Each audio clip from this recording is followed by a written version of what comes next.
Hello, magandang gabi. Magandang gabi po sa ating lahat. Well, sa ngayon, ito hindi ko alam po paano sasabihin to, paano magsasalita.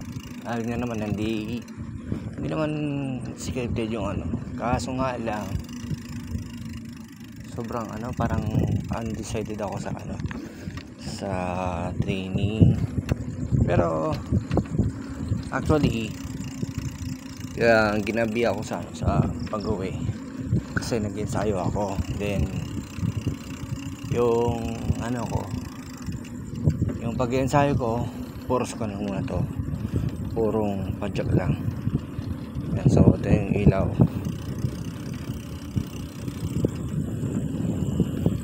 yan. Actually parang naubusan na to yung sasabihin ko. Sabi ko kanina sa isip ko na mamaya pagdaan ko sa daanan na yun, total walang taong makakarinig sa akin kung ano yung mga pinagsasabi ko. Ngayon parang naubusan na ako eh. Ewan, siguro dahil na rin siguro sa pagod. Pero well, ganyan talaga.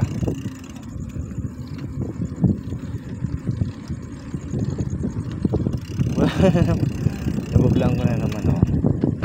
Di bali dito sa daanan na to, walang ganong mga abala or something yung mga sasakyan. Meron man, pero madalang lang. At saka ligtas naman sa daanan na ito.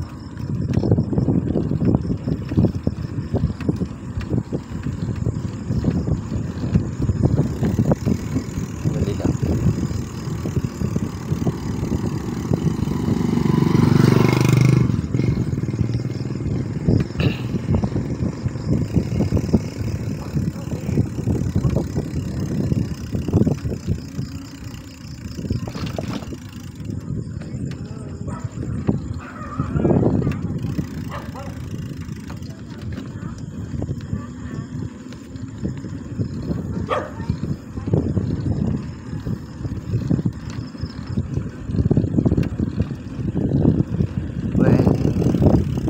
Marahil magtataka na naman kaya kung bakit hindi ako umimik.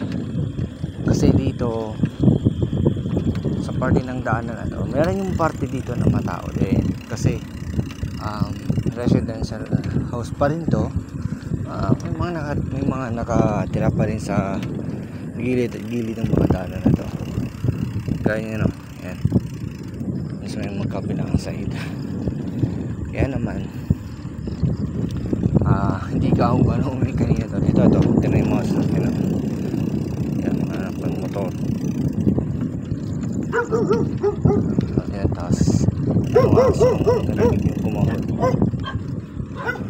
dati dyan sa may ko na yun. Yan banda.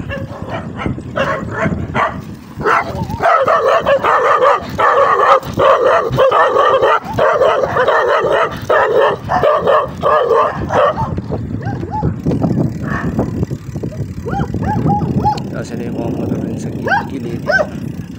Ayan, ibig sabihin may mga kataobong na matera din dito.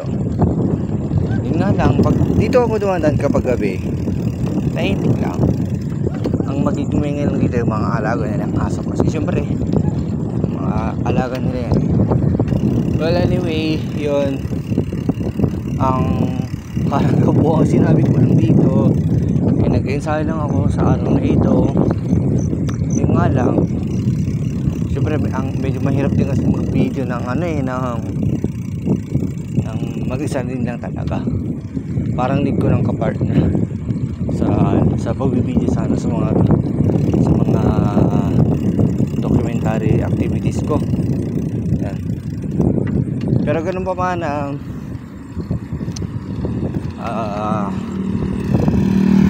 hinihiling ko po na patuloy ko pa rin sana suportahan at subaybayan sa lahat ng aking mga gawain. At